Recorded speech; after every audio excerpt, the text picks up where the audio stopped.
everything from the common cold to mild or moderate respiratory illnesses. Other kinds of coronaviruses affect animals. And sometimes, on rare occasions, we see coronaviruses jump from animal species into the human population. The 2019 novel coronavirus is getting a lot of attention now because it is a new kind of coronavirus we haven't seen among humans before. The theory is that it may have jumped from an animal species into the human population and then begun spreading.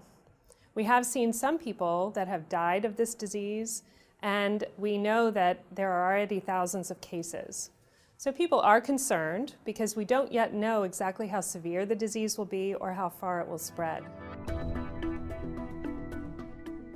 When a new virus emerges, we often have to learn much more about it. And one of the things that we question is, how does it transmit from person to person?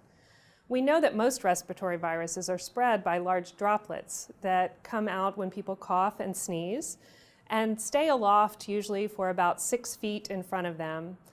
They land on surfaces and then can also be transmitted between person to person by touching those surfaces, such as doorknobs or other surfaces.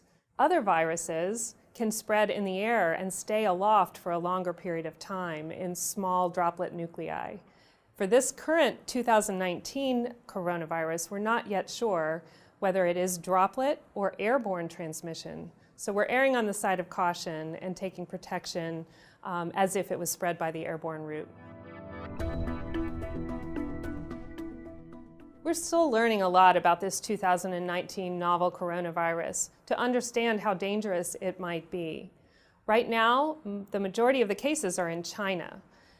We know that some travelers have brought the virus to other countries, including the United States. I think one of the main things to keep in mind is that this is respiratory virus season, and we have other respiratory viruses like influenza that we need to take precautions because we know we have thousands of cases and thousands of deaths in this country every year from influenza. Given the ongoing transmission of the virus in China, we have a travel alert that was issued by the Centers for Disease Control and Prevention. So at this time, until we know more, avoid non-essential travel to China.